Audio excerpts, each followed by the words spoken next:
Hello and welcome to Anatomy of Us, a show dedicated to bringing real help to real couples. I'm your host, Melanie Studley. What's up, guys? My name is Seth Studley. I'm a licensed marriage and family therapist, and together we are high-performance marriage coaches. We are cutting through the bullcrap and creating a movement of happy, healthy, badass couples all over the world. Let's go!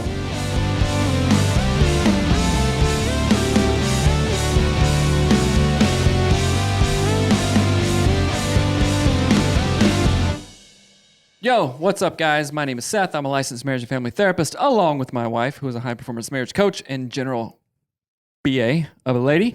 If you have not listened to the show before, we have over 500 episodes and over 5 million downloads of marriage content, of sharing our lives with you in hopes of improving your marriage, of healing your marriage, of making it an actual marriage that you want, not what it's grown into, but what you want and how to get there. We have tons of resources.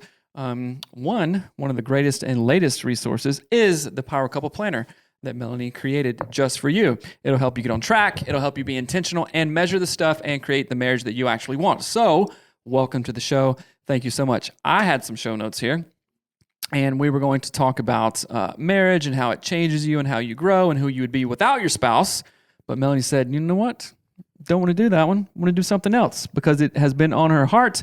And we had been talking about it a little bit of like I don't know, just like coming up to speed with you guys, talking about where our marriage is currently, where it has been, what are we working through, in hopes of not just like, hey, listen about our marriage, but in hopes, and not even hopes, but like with intention of maybe some husband saying, oh, that has been me. I have been Seth in this. Let me change. Mm-hmm. Or, well, that's what we're going to talk about this time. But on the flip side too, maybe a lady might hear like, oh, wait a minute, I have been like Melanie. That's not a way to be. Okay. Or like Seth, I mean. Yeah, either way, right? They changed. I can change. It's brought it to my attention. Now I can work towards change. And that is one of the hopes today, right? Mm-hmm. And it was on your heart. But tell me a little bit about why you wanted to change it up and talk about this. Like where does that need, desire come from? Well, there's a couple different reasons here, and I'm going to backtrack a little bit. So in creating this show 7 years ago or whatever it's been now, I've primarily been the content concept creator. So I come up with the ideas, I go through the emails that people send us, and as we've gone along, people in like women's group coaching have been like, hey, you're sharing a lot of the insights that you're having and a lot of the changes that you're making, but Seth kind of isn't. Like he's not doing he's like, there's like almost like not a reciprocal growth thing happening that is displayed on the show. Now I see it in our real life, right? But it's not communicated in the podcast. And so there's a couple things that end up happening from that. It ends up looking like Melanie's the only one who ever works on anything.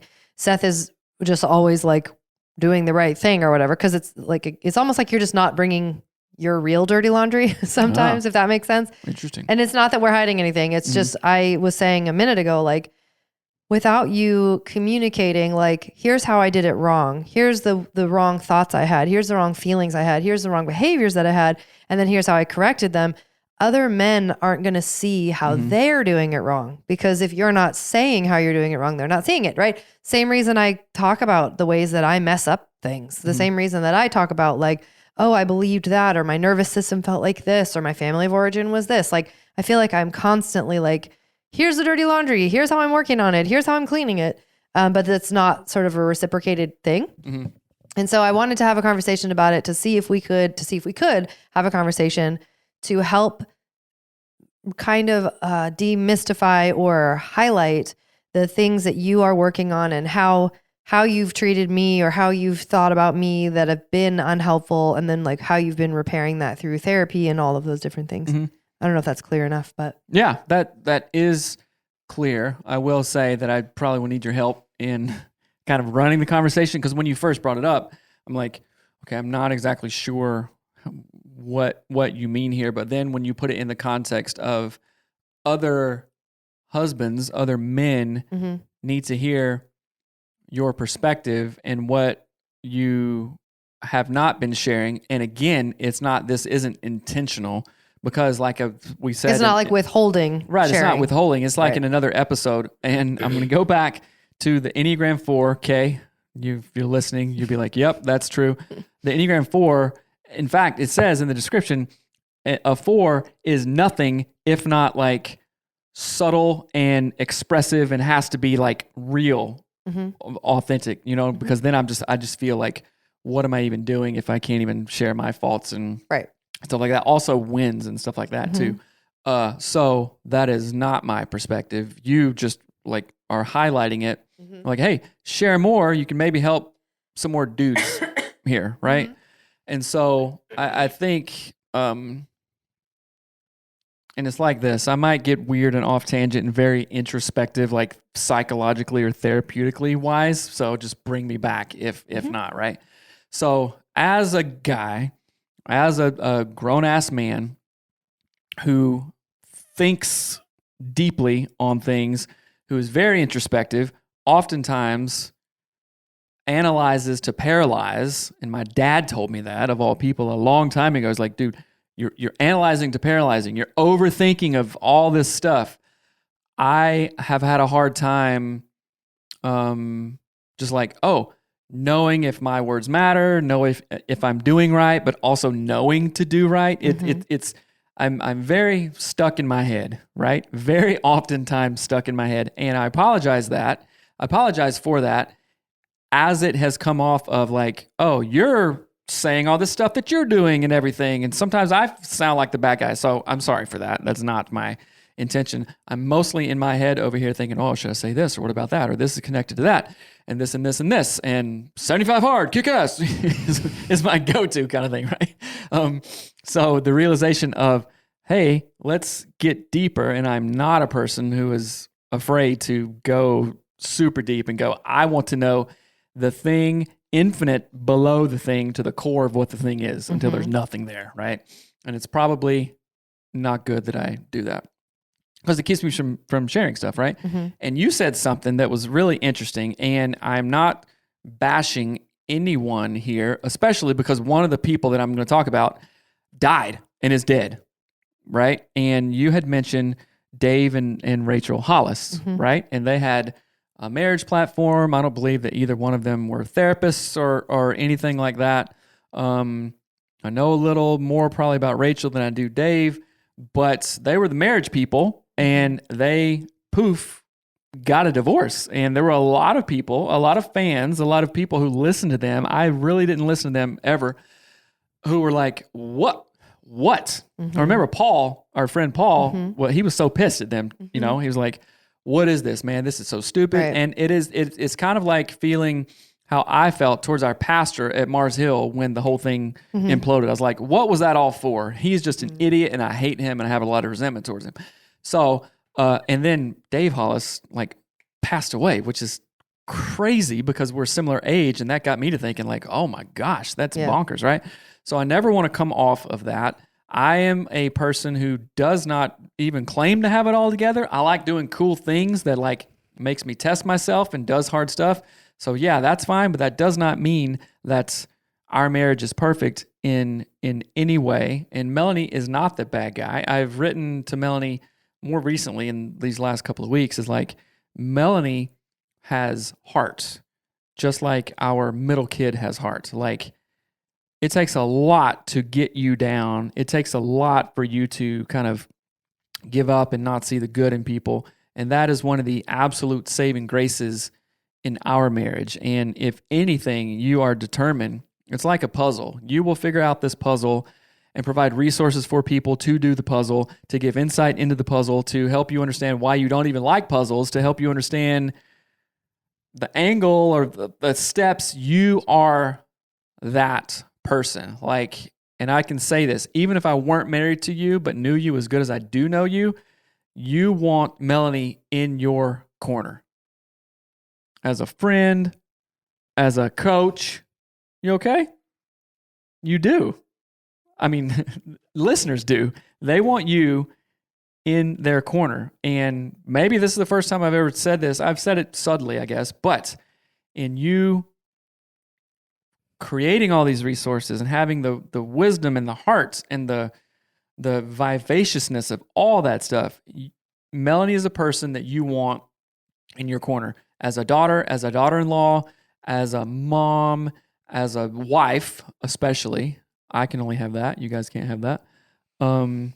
As a coach, right? And I have been guilty of not saying these things and overlooking. Sorry, I don't know. There's tissue. I'll get them. Not saying these things and overlooking them, right? And taking them for granted in my own level of immaturity, of not knowing myself. The deeper that I can grow and be introspective into myself, the deeper I can grow and see Melanie for who she is, and especially for who she is not, right? So many guys, and I can say this because I've felt all these things, I've said all these things, and so many guys feel a lot of disdain, a lot of anger, a lot of hurt, a lot of resentment, and they treat their wives as if you were treating some guy who shouldered you at a bar and spilt beer on your shoes. You're like, oh, wait a minute. I am meeting this with as much force or bravado or what masculine energy as possible, right? Sure, if you're in a bar, do that. That's fine with another dude. But me growing up and looking at my family of origin, two women who were very strong, who had brothers, who had to do a lot of stuff on their own to be in their masculine, right? Me having brothers myself, not having sisters, I have treated Melanie historically as, and I was in a band with other dudes who we knew very, very intimately, and it's just dudes, right? So I made the mistake of treating Melanie like that and assuming that she should be okay with that, right? So what ultimately is that, guys? Listen up. You taking and this is, again, I feel like I have to give caveats all over the place. Not like you're a weak little flower or anything that can't do anything. No. Very strong.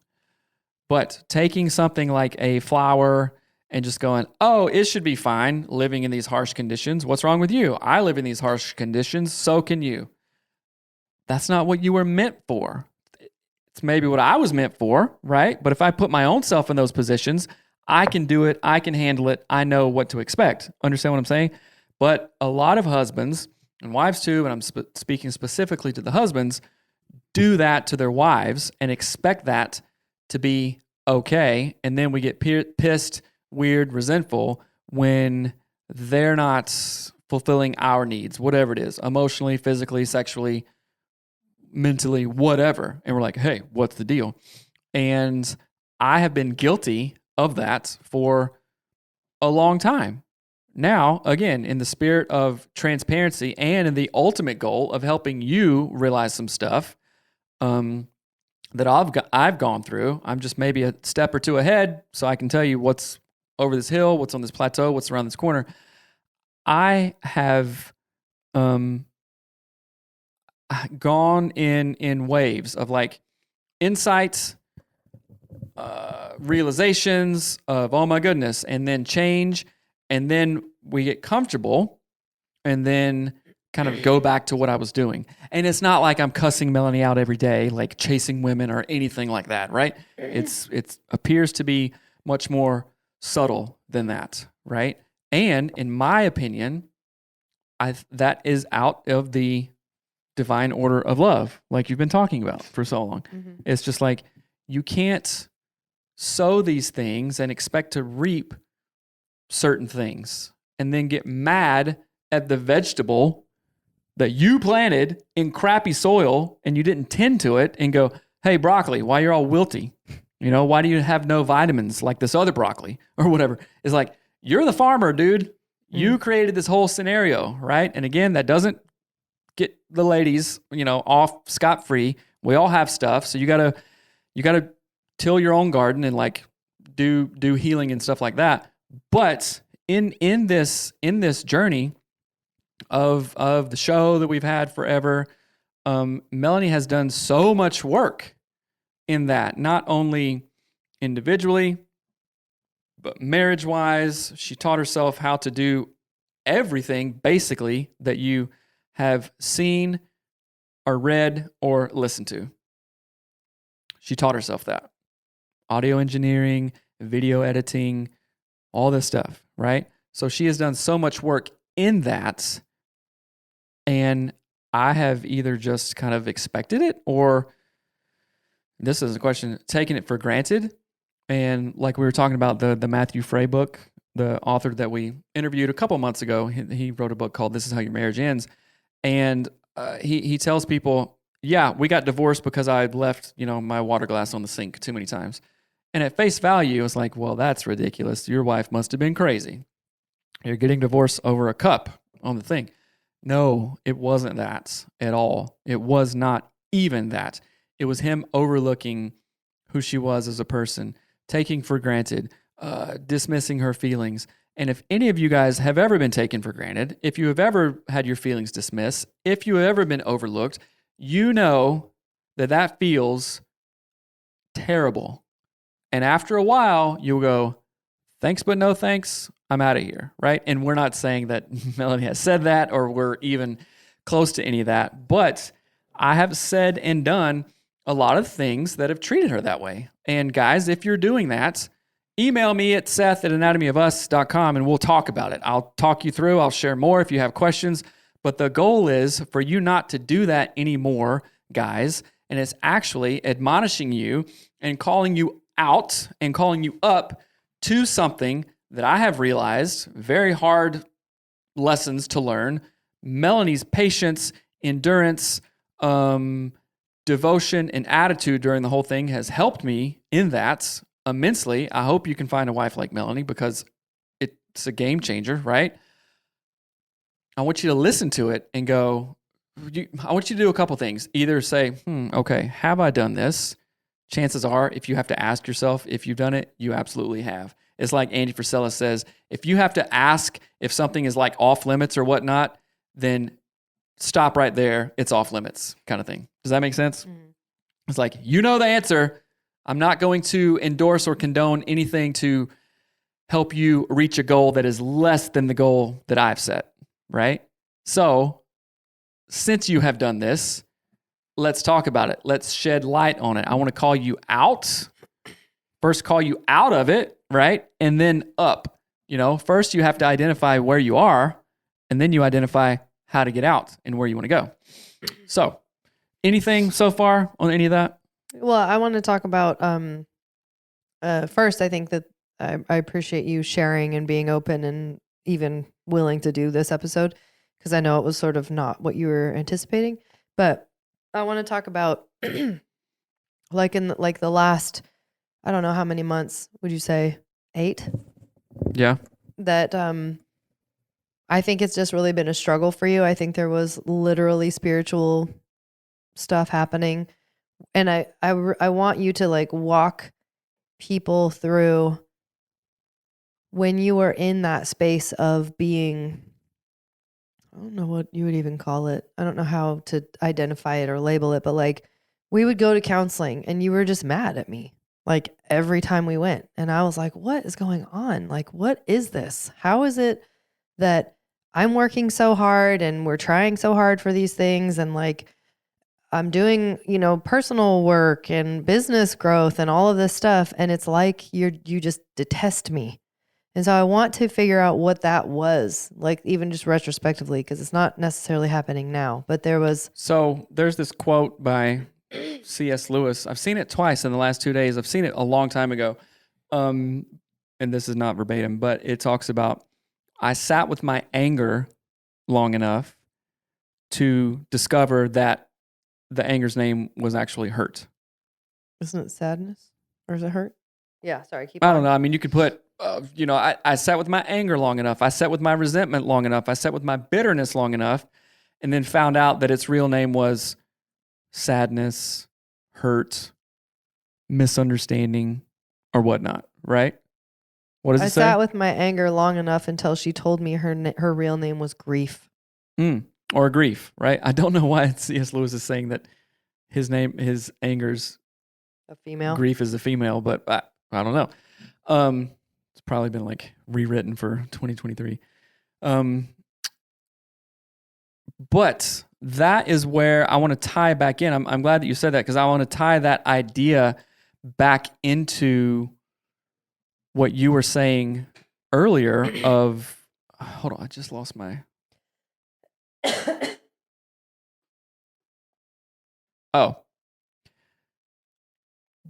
being introspective, or, making that journey from your head to your heart is something that I don't struggle with being introspective. I struggle with being too introspective, right? And wanting to explain things and deeply understand, because if I don't understand it, if it's not authentic and real, then it doesn't seem real to me, right? So me feeling misunderstood or resentful or bitter, and then allowing me to say those things to you, which I have in oftentimes when flooded and stuff in arguments, basically, comes out in rude ways, in sarcastic, all the things that we preach against, right? And just because we preach against them doesn't mean that we don't do them or struggle with them, right? We know what to do. Sometimes we don't do it, right?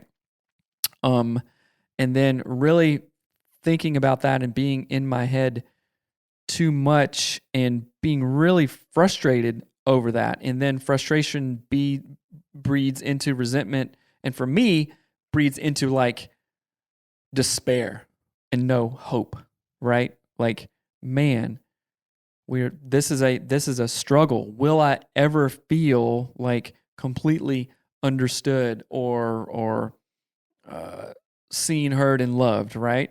And I mean, geez, Melanie, seriously, for crying out loud, I mean, I think we co-created this, but you put it on paper and made it nice. The power couple list, right? How to feel seen, safe, heard, soothed, respected, and loved, right? Like, you saw the need, you saw something that I needed, and I was fighting for the wrong things, and you had the insight into like, oh, wait a minute, this is what he's actually asking for, not this. Okay, let's do this. And then, anger, frustration, resentment will go away, right? And you had also the insight into, oh, I don't know how to do those things.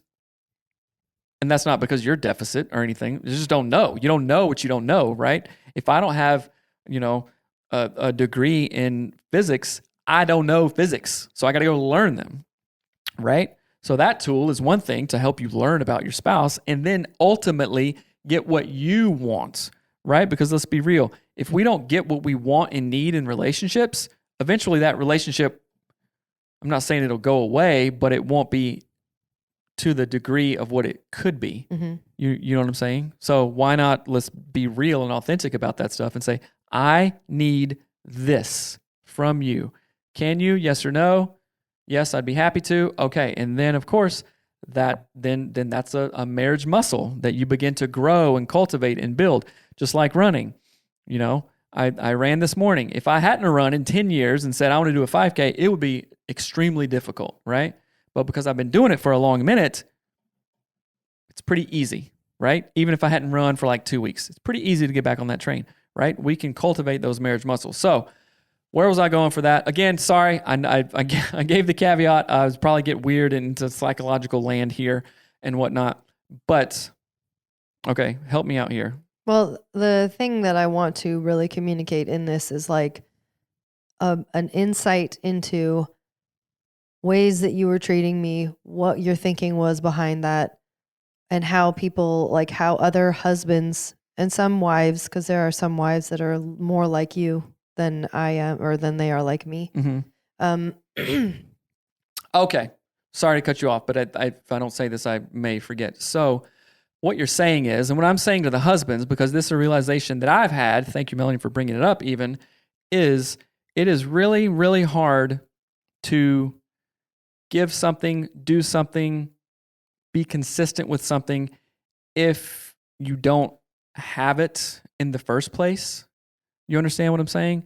So, and I think just our nature and culture, guys may struggle with this more than women do. Hence, like the classic midlife crisis kind of thing. Like when I say, oh yeah, midlife crisis, immediately what do you think of? A motorcycle? Yeah, but who's on the motorcycle? Like dude. Right. So we think of, oh, the guy in the red Corvette or whatever, or the, trophy wife or other dumb, empty reasons that we go searching for that don't ultimately work, right? So I think on some level, it is more difficult for guys to go there. It is easier to get angry, resentment, and yell, and then just like start drinking and still pay the bills, but it's just like a half life that we can live, right? So, guys, I admonish you to do not be afraid to, number one, actually go to therapy if you need it to figure out this stuff. Now, I'm not a one for like, okay, go to therapy, be in there for 10 years, and every single time cry your eyes out and blame your dad for stuff. Dude, that's not powerful. It gets kind of pitiful really quickly, right? Now, if you have issues that you have to go and work through, do not be afraid to go work through those things. I know so many guys that work their asses off, just completely, and they tackle projects, they build stuff, they're just breaking their backs. And if we worked as hard emotionally on ourselves and emotionally with our spouses as we do that other stuff, like digging ditches, climbing telephone poles, drive all these hard jobs, right? All these hard jobs. If we put as much energy and devotion and time and intention in those things, man, would your life be so much different? And I have these conversations all the time in the men's group. I'm like, yeah, guys, this is something we struggle with. Of course, the caliber of guys in the men's group are willing to talk about those things, and there's growth happening in there. It doesn't mean presto, you join a group or you talk to a therapist once or twice, then your stuff is fixed. No, it's just like working out, Oh, when I was in, senior in high school, my, personal record for bench press was 215. Okay, can you do that now? When you're 30, 40, 45? No. Well, emotional stuff is the same thing. You have to work it. You have to be willing to put in the work and do the consistent action, right? And guys, it can be really hard. I know this, but this whole thing is an ownership, is an acknowledgement of like the actual gifts and strengths that Melanie has and the ways that I have not praised her. She's not looking for public praise or anything like that, but an acknowledgement of like, man, I am owning the stuff that made it a lot difficult for you. And I'm sorry for that. And a lot more difficult for our marriage and our finances and our kids and our family and our business and our just logistical stuff of our life, right? So, guys, be willing first to understand, hey, is that possible? Is it possible that like the state of your marriage is really messed up because you have contributed to that? Of course it is. Of course it is. Are you kidding me? If you have a business, if you're a solo entrepreneur and you have a partner, so you're not solo, and you have a business partner, and most of the business responsibility is on you, which guys are leaders in marriages, men are leaders, would you blame your business partner? Hey, where's the money? Where's the clients? Why are why is everything messed up? Oh, it's because I was checked out for 2 years. That's why. Okay. So if your marriage is in a state like that, be willing to and open to look at that and go, yep, there is a chance that I have caused this. Again, that doesn't get your wife off of scot-free or anything, but there is a chance that I caused this. I probably did cause it, and I can also fix it, right? So number one is identifying it and then taking accountability and saying you're sorry. This is like an apology. We've been talking about like, hey, we need to do a podcast of like repair, right? We've uncovered so much stuff in the last basically just year. Family of origin stuff, what the F are we actually doing stuff, who am I as a man? Who are you as a wife? What do we actually want? So I've uncovered that stuff, acknowledged it, right? And now working to repair it, right? And for me and for our house, we can only repair that with this, right? If you're listening, it's a Bible pages. Wisdom, grace, grace, grace. That's how we do it, right? I've come to 2 points in my life where like, oh, nothing is working. Everything is terrible. I can only rely on Jesus, right? That was 12 years ago when I thought you were going to kill me, literally. And then November of 2022, when I came back to the Lord accepted me back, right? We've shared it. We've talked about it. Anatomy of Redemption. Go check it out. And then now it's rebuilding that into actually something. Not saying that our marriage hasn't been amazing and great and our family isn't great, but actually like, oh, wait a minute, opening up. It's like you referenced in one of the spiritual warfare podcasts, of Frodo or Bilbo and the Hobbit. They're in the forest. They're all discombobulated. They're getting angry at each other. They're going around in circles. Nothing. The air is heavy. It's just like, depressive, like this presence, right? And then Bilbo climbs a tree so he can get his bearings of which way they should go, right? Comes up through the trees, sees the sun for the first time in a very long time, breathes fresh air that isn't moldy or stale, and goes, oh my goodness. Like that is what we want to work towards. That is living. That is freedom, right? And for us, it has to be centered in Jesus, in the Bible, because we, you, me, everyone listening will and has screwed it up in the past. And that is not somewhere where I'm going again, right? So it's rebuilding all this stuff. And again, I said I need some help on this. So what else would you want to cover that maybe I haven't covered, or what do you want to dive into more or elaborate upon? I think that it's important for people to see, like, this is going to sound really weird, but from a spouse, like a partner side. And this is really hard because this has been like, we do a lot of this show to help people. And sometimes people, number one, are super ungrateful and that hurts. But like the times when you've like put me down for even trying to make like the power couple planner, like just, I want to understand what you were thinking, because now you're looking, oh no, it's good, it's helpful, it's whatever. But when I was creating it, there was just all this weird pushback and this like ugliness. Again, we're just being transparent about it because I think people don't understand how much of a challenge this is. And so I want to be really transparent in it, because I can think of like people that we know or people who have written in or clients that are like, like if you talk to the husband alone, he'll be like, oh, I totally love my wife. She's so great. She's so this, she's so that. And then you hear how he talks to her when no one else is around. And it's like, why are you always so like, you're just bitchy about everything and you're mad all the time and you're whatever. And it's like, well, what's the real story? Like, is it that I'm great when we're in front of our audience, but I'm terrible when we're in front of our therapist? Like, what is the real story? And I'm not actually like asking you, right, like, how do you really feel about me? You know what I'm saying? Let me tell you the truth. And women, if this is the first time you've heard this, it might be a newsflash, and I hope you take it. And guys too. Like, this applies to both ways. So, there are responsibilities, concerns, anxieties, stresses that you have no idea that your spouse may be going through, right? That maybe we don't talk about it, or if so, there's little glimpses of stuff like that. But in happy, healthy, most marriages, right, the husband relies on their wife, loves their wife, thinks their wife is very beautiful, counts on their wives, respects their wife, right? And vice versa, right?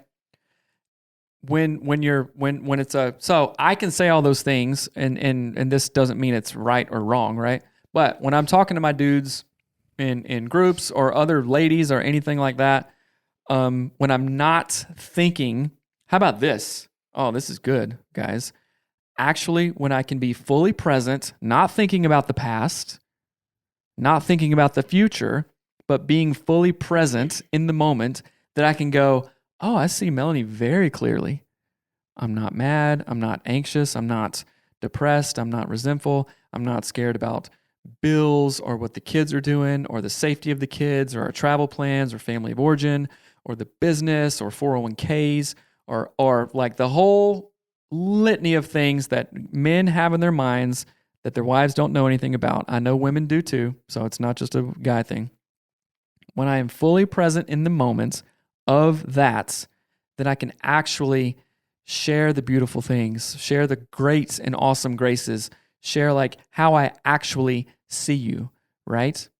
Does this make sense? But in sometimes the daily stresses of life where frustrations are this, sometimes not having anything to do with you, other times having stuff to do with you. And then when something unpleasant comes up, all those things, all those frustrations, hurts, grief, sadness, and stuff like that, it comes out, right? So if we're having more arguments than not, Gottman talks about the emotional love bank, right? You have to have 5 positive interactions versus 1 negative interaction with your spouse. And again, that's literally based on research. It's like connecting couples, connecting marriages, happy, healthy, thriving marriages have a ratio, and he just didn't pull this out of the air. It's based on science and research, 5-1, right? So when that ratio is off, it is very easy for anyone, not just in marriages, to go, oh, well, yeah, this and this and this. And then the other person interprets that as like, well, why do they even like me? Do they think I'm pretty? Do they respect me? Do they love me? Why are we even together? What's all this stuff, right? So guys, if you're in that, first of all, listen. If your wife is saying stuff like that, like just don't write that off. Just don't dismiss that and go, saying stuff like what? Hey, we don't spend time together, or you seem angry all the time, or like it's like I can't do anything right in your eyes, or these whole host of stuff. Most women that I've had in therapy just aren't crazy and like super insecure and go, oh, I know how I can feel better. I'll tell him that he's not doing right, and hopefully that'll work and he'll love me and see me the way that I need to be seen, right? People don't do that, right? Well, they do, but most people don't do that. And if you do, you have entered into a pattern that is not helpful, and I need you to get out of it pretty quick. But guys, if your wife is saying stuff like that, listen to it. Don't just take it, oh, she's nagging, here we go again, oh my gosh. And it's easy to get to a point because in my family of origin, that's what happened all the time. People were dismissed, like real, actual feelings and concerns and intuitions were only dismissed for whatever the narrative was. Does that make sense? Mm-hmm. So that is what I've done to you in the past, which I apologize for. Husbands, if you are doing that, stop that and be in the present moment. And for a lot of guys, we're like, I don't know how the hell to get in the present moment because I'm in a hole and this stuff, and I don't feel supported by my wife. I don't feel loved because that's what we've gotten ourselves into, right? So it's really hard to see, well, I could do those things if I was supported, right? That is exactly like saying, well, I have a gym membership, but I don't have time and I'm too out of shape anyway, and I don't even know what I would do. So you are actually answering the question for you. It is a better option for me to do nothing than to rearrange a couple things and start action. You have to take action. Nothing starts until you take action or inaction, right? Which taking an inaction actually is an action. It's just not towards what you want to go towards. Does that make sense? Mm-hmm. You're going to say something? Well, were you in the middle of saying something? I think I would like to figure out and see if we can clarify like what it is that shifted. Because I know of a lot of wives who are sitting where I'm sitting and going, I'm trying everything to like love this person and to get the power couple planner and to like plan dates, and they cancel on me, or when we go on a date, they're mad, or they just keep saying that I nag them all the time, or they don't have time for me. Like, I wouldn't want to figure out like I don't know what the word would be, but like a practical step or steps to do or something. What would you have listened to 8 months ago that would have made you not be so unpleasant for the last 8 months? So you're not going to like this answer, and maybe most people won't like it either because it's not a silver bullet. here, do this, and it fixes it, right? It has been a constellation and an amalgamation of a bunch of different things that have coalesced into something that worked, right? What are some of the everything from running on trails alone to getting in the river to reading the Bible to praying to being in masterminds to doing a show to reading books about improvement to listening to podcasts about improvement, being open to having conversations with you, right? I mean, so it's, I guess maybe opening that up would be having a growth mindset around it. Not just like, okay, if your wife is saying, hey, I got the power couple planner and you're not doing it. Okay. Look at the real-time facts of that. Can you get mad at that? And is that a factual statement that she just said? Hey, I bought this. I would like to do it. I see that you have not made time to do it. Yes or no, true or false, did it happen or did it not happen? Okay. Oh, that hadn't happened. Okay. Let's sit with that and humble yourself around it and go, oh, you're right. I haven't done that, right? So you can't blame anybody for that, right? So like to answer your question, it is not just one thing like, oh, presto, I read this one book and this one line changed my life forever. Let me say something though, because it does, like if you, for example, the Power Couple Planner, like I lean on you to lead that and you got mad and didn't. And so it's like, well, who can you blame? Can you not blame yourself for that? Can't you just be like, hey, I actually didn't do that and I should have? Yeah, that is blaming yourself. Like and that's just, right? I know, but like a second ago, you just said not that it wasn't that. Oh, I'm sorry. That was misunderstanding. Like, no, if it doesn't get done, that means you haven't done it or you didn't plan to do it, right? I'm sorry. So, I'm saying you specifically, like you actually, not like the metaphoric you. Oh, not like the metaphoric actually you. Right. Didn't do it and we're mad about it. And again, I'm not trying to like throw you under the bus. No, I know. There are I know people, what you're doing. Yeah. I'm exactly thinking of real people, like certain humans that are like, their wives are like, I've tried everything and I cannot get them to see. And they just keep telling me I'm such a nag. And that if I just didn't have problems with them all of the time, that things would be fine. And it's like, that's how you were treating me again to like a... I mean, I didn't say that you're a nag and all this stuff, but I have said mean things out of anger, out of hurt, out of grief, right? So that's the reason. So, okay, the onus is on me to go fix that. I can't blame you for all the stuff that's wrong in my life. That just doesn't work. One exercise, and then maybe we'll give you some insight. I did this exercise. I don't know. There's a couple of different iterations, but I call it the 1, 3, 5, 10, and like 25 year exercise, right? Or a different version of that is specific, and this really puts it into practice. So, okay, say that you're a certain age, right?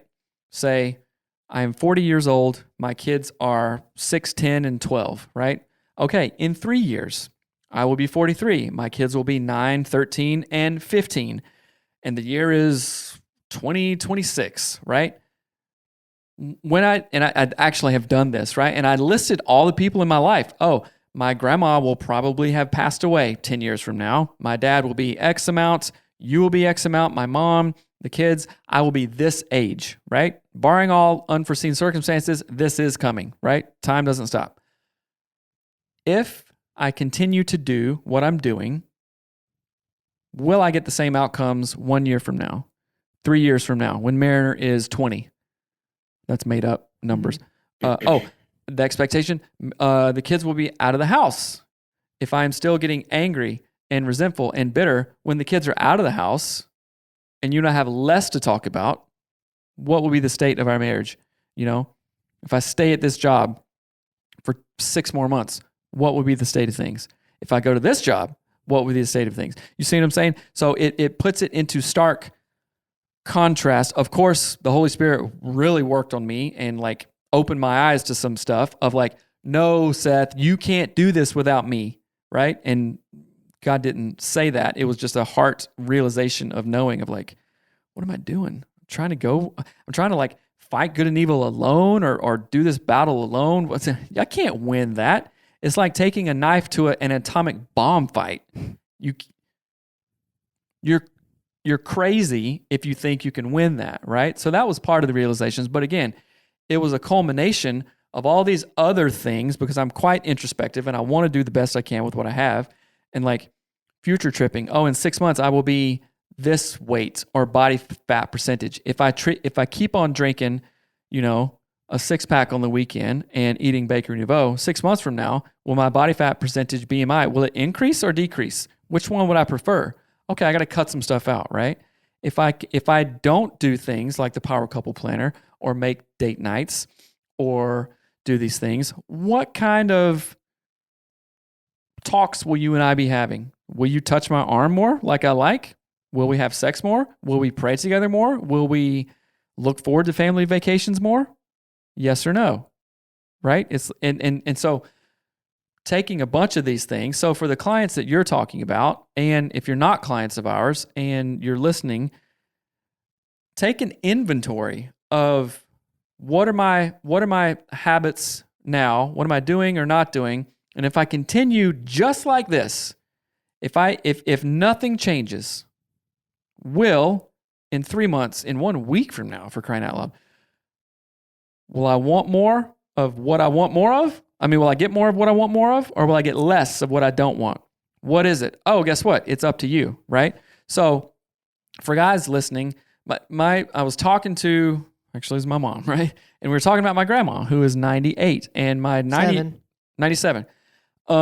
Still drives, very, very active, lives alone, all this stuff. My mom said, man, I hope that when I'm that age, I'm doing what she's doing, being active, reading, doing all this stuff. And I wasn't calling my mom out, but the instant next question I had was like, well, Mom, do you do that now? And, she said, no, right? So that would be like you saying, oh my gosh, man, when I turn 40 or when I turn 45, I really want this thing. Are you doing it now? Because if you're not, then how can you expect that outcome? I really want to be wise and smart when I'm 50 and or 70, like an old grandpa that just knows a bunch of stuff. Well, are you seeking those things out now? Are you getting that wisdom, knowledge? Are you humbling yourself now or doing all that stuff? No. What makes you expect that you will do it then? Then you're just kidding yourself, right? So I had some new realizations around that and really weighed heavily. What do I want? What do I say I want? And what am I doing and not doing? And wherever there are incongruencies in that, that's where you have to point them out, get a hold of them, as they say, and go, okay, I want to make these changes, right? And for me, I couldn't do that without God. I can't, right? I have to have things like 75 Hard, things like reading the Bible daily, praying, all these routines. I have to have those things. Otherwise, it just goes away. It's like object permanence, right? We talked about that. People with ADHD, it's like, that's why we have piles and like 1,000 tabs open. Oh, if I don't see it, then I don't remember it. I don't think about it. So I better leave that open, a shopping cart from 1983 open, otherwise I'll forget about it kind of thing. So it's like, that's the routines, systems, stuff like that. And still bad at systems, but at least the routine part is there. Does that make sense? Yeah. I mean, I don't know. I'm hoping that this is helpful for people and clarifying. And I don't know. I think that there's a lot more. Like what? I've just been really hurt by you, and I don't know how to communicate it. And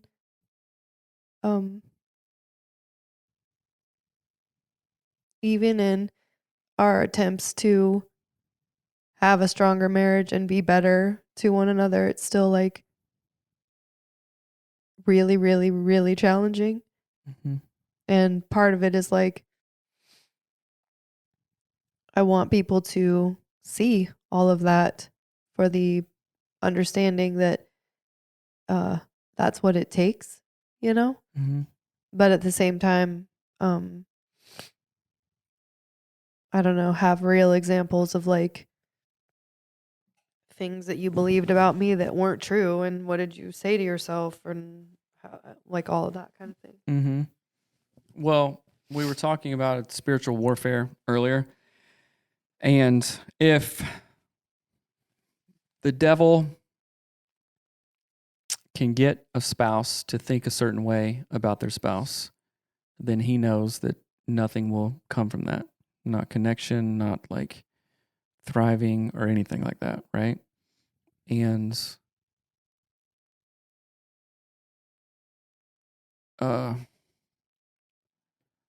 not articulating it perfectly, but I know, and if spouses out there really think about it, like hopefully, the ways that you have hurt your spouse, like it. Sometimes I can't articulate it, but I know that was wrong. Why was I thinking that? That was a bell that I rung that can't be unrung. That's what our therapist says a lot of times. You can't unring a bell, You can't unhear something that you said. And I've said a lot of stupid and hurtful things that I actually do not believe about you. But at the time, it's like this. If I can shed some light on this, like, okay, we have kids, right? Our kid used to like be scared of the dark or something like that, right? As a parent, there's not a monster under the bed. There's not something chasing him down the dark hallway. And we always knew when our kids were up, because we had a long hallway. And if they got out to go get a drink of water, we'd hear them walk, get scared, and run down the dark hallway, which is like super cute, right? But that is not real, right? And I'm speaking to myself, and I think a bunch of couples out there, they say things, they feel things, and they do things that they don't actually believe. But sometimes it's a perceived threat, it's a perceived neglect, and we are acting as if that threat or neglect or hurt is real in the moment when you were feeling super scared. Like, our kid wouldn't run down the hallway if he thought, hey, there's a monster, I should run right now, but I'm going to run anyway, but I know nothing's there, but it's fun to run and I'm going to scare myself on purpose. They just don't do that, right? Like, they actually think there is something that they need to run from or fight, right? And I think this will be important for you to hear and important for couples to hear, because I have said things. We talked about this like a week and a half ago, or maybe even a week ago. I've said things that have led you to believe that I think certain negative things about you. And is that your fault for not believing what I've said, like in those times? No, it's like, okay, any regular person would go, oh, well, he said this when he gets mad, so it must be true, or stuff like that, right? And we had to go back, and you were having questions of, so you actually don't think I'm an idiot. So you actually don't think I'm all these other terrible things. And it's not like daily I'm saying, hey, Melanie, you're an idiot. Who thinks that? You're an idiot. But in those times where, and this is owning it and me trying to like actually explain it the best way that I can see it, right? It's like a kid thinking, hey, there's a monster chasing you. You better fight it, the fake monster, or run from the fake monster, or you better do something, right? And oftentimes, and this is exactly what has happened, like in those times of stress or flooding or whatnot, I have said things that I believed in the moment, but they empirically and universally were not true about you. Because in good times, I do not even think of those things, right? When the light's on in the hallway, Mariner's not running down it because he's scared, right? Things are calm, right? So when I am in the present moment, not flooded, not amped up, not hyped up, there's, eureka, rational thoughts, caring thought, not flippant words, right? But in emotionally charged situations, and this is from family of origin, people say stupid stuff, right? And then in the calm, you go, oh, okay, we're back to baseline now, right? I don't feel like an idiot because I know that he doesn't really think I'm an idiot, right? But that has been out of balance for a very long time. And so the culmination of you and I doing all the work that we've done in all this growth and stuff like that isn't in either one of our stories just one like eureka, one size fits all thing. It is you at your heart having a deep growth mindset, being willing to do hard things, to live in your zone of genius. And that's, and we experience fruit from that, right? Same thing with me, right? Like having a growth mindset, being willing to look at these family of origin things and all this stuff and going, okay, I can see how that could be not true. This is hard. I'm going to work through it, right? But I have made the mistake, which we are repairing now for sure. And husbands, this is for you to listen to. If you have made the mistake of, oh, well, she should know that I love her. She should know that she's beautiful, or this thing. It's like that country song. She don't know she's beautiful. That one, you remember that one? I don't know who wrote it or so. Oh, well, maybe you, if the singer is like with the girl, oh, she doesn't know she's beautiful because she should just know that because I grew up that way. I know it. I'm confident, but I haven't done the job in lifting her up, in speaking words that's call her higher, that praise her, that's acknowledge all her hard work, all her good graces, all her stuff, who she is in Christ, who she is as a woman, as all this stuff, then that is his fault, right? And that has been my fault of like, oh, my family of origin would get pissed and say stuff, and then the very next day be completely fine with it, right? And me assuming that worked for you, but all the while has been damaging, has really hurt you over and over and over, right? So like I'm acknowledging that now. And by the way, you guys, we're not arguing or fighting anything like this. This has been a subject that we wanted to talk about for a while. I think with Melanie and her God-given intuition, she's bringing it up. And guys, listen to that. There was a sermon a long time ago that like God can speak to you through your wife if you're listening, right? She has intuition that you know nothing about, but you are a fool if you don't follow it. A fool, right? So pray for discernment. Oh, is she just nagging, or is this like actual real stuff here, right? It's probably more real than you have assumed it to be, right? Shame on me, shame on you for not stewarding that, right? So I just thought we have an interview soon, right? Okay. But again, I don't know. I know I'm kind of going all back and forth, but it is very important. And I have said things. And guys, if you have said stupid stuff from your family of origin out of anger, anything like that, I'm not explaining it away. So don't go, oh, well, sorry, wife, my family of origin, Seth said this, and that's why I've treated you like dog crap forever. No, that's not good enough. That doesn't cut it.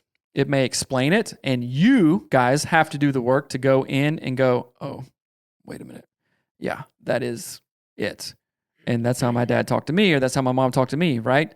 So I'm not going to do that anymore. I think we both have a very willing attitude into not perpetuating things that we don't want in our family anymore. So do that too. And guys, specifically, I'm talking to you. Melanie brought this up so I could talk to you and share about it. Hopefully this has been shed some light on it. I feel that we have to cut it short because we have other stuff to do. But does that make any sense? Is that... Yeah, cut it short. Well, it's already gone long. Again, really going back to the beginning of this episode, the heart of this episode, to be so vulnerable and to bring up something that could potentially create a fight or make people misunderstand one another is all under the heading of truly wanting to be open and authentic and allow people to see that even on this journey, this back and forth, this confusion, this having to perpetually work and lean into and grow and whatever, that's a part of this journey. And again, we have seen content creators, people that couples are following and looking up to, separate without any, like, there's no warning. There's no like, oh, hey, we're struggling here. And so again, I told Seth months ago, I'm like, this, I do think we are under attack in our marriage. It's a lot harder for us because we do marriage work, right? So it's not surprising that our marriage is, and again, we're not like going through a hard season or anything, but we were kind of going through a hard season, and I wanted to be able to like pull this out into the light. Like, hey, what is going on here? What are the thoughts behind this, so that we can help other people see it, so that that doesn't happen, so that Seth and I don't just poof all one day when we're just over, right? The whole thing is just gone. And I truly believe that if we aren't being authentic in that way and bringing this stuff to our audience and helping couples with it, that can happen. That would happen to us, right? Just like it's happened to so many people that we follow. Like, where did this divorce come from out of nowhere? Like, how did that happen when you're supposed to be being vulnerable all the time? And again, this is the stuff people don't want to share because it's hard. People don't want to cry on a podcast, and they don't want to talk about stuff that's hurtful. They just want to like get over it, gloss over it, be done, be mad, whatever, or ignore it. And so again, the whole purpose of this is like authenticity, clarity, helping you, helping us.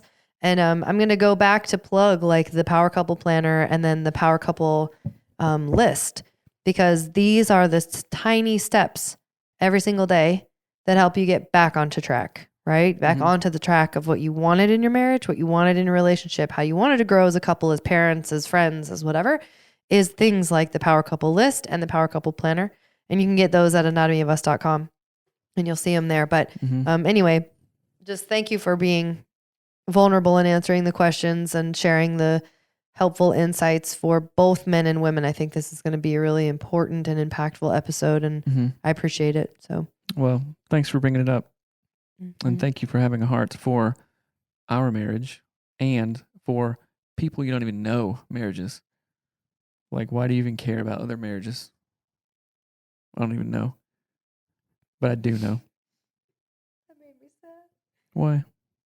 I care a lot. Yeah. And that's hard. I know that sounds weird, but it's hard. No, it is. It is weird and hurtful and very hard to care for something so much that maybe even the people that you want to help don't care about. Yeah. You know what I'm saying? And yeah, I can imagine it's like being a doctor and watching someone smoke or like do heroin. You're like, what are you doing? Like, why are you doing this? It's a weird position to be in, but that does not mean that it is wrong. Okay. I just thought of this. It's I think of like the Gospels and stuff like that. And it's like, oh man. And if you're a parent, you know what we're talking about. It is hard to see your kid or someone or just a person in the human family. Like, you see that they're doing something that isn't helpful. You see them struggling. You see them not being truly happy. You see them getting disappointed. You see them hurting themselves. And you go, no, don't do that. Let me help you. You know, I mean, obviously we see that in addictions and all the time of stuff. And that is hurtful. But I believe God put it on your heart to do that. And don't be discouraged. I speak encouragement into your life of that. It's because that you have that heart, is because that you will help and have helped so many more people. You know what I'm saying? Like, I don't think that we do this show just for our health and we get paid millions of dollars for it, right? No. I mean, it helps us. We create the resources we wish we had. And then, just like Zig Ziglar says, help enough people get what they want and you will get what they want. And that is not like, oh, I'm going to help this guy. I'm not help this guy get $1 million so I can get $1 million. No, there's something spiritual. There's something so reciprocal about it. The divine order of love. Oh, if you've lived it, if you have gone through it, it is good for you to share your knowledge and make somebody's life easier if you can. And that feels really good to help people like that. Hey, I've done this before. I know how this puzzle. Let me give you a tip here. Okay. I don't want that help. The help's stupid. Man, that hurts, but I can't change you. You have to do it yourself, right? If you do accept the help, that's great. So thank you. Obviously, your heart is huge in that, and I really appreciate it. And thank you for all the stuff that you've done for our family and other families and our marriage and other marriages. You make a huge impact. So thank you. You're welcome. All right, guys. Hopefully this has been helpful. Email any questions at hello@anatomyofus.com. DM us on Instagram, Anatomy of Us Pod, and anywhere else. And we love you guys and hope this is helpful. We pray it's helpful. So peace out. Thanks for listening to Anatomy of Us. This podcast is produced by my mom, Melanie Studley, and hosted by my dad, Seth Studley. Our show is edited and published by our producer, Reba Hansen, from Creative Media Support. Special thanks to our Patreon members that get an extra episode every week. Thanks for watching. Love you. Bye.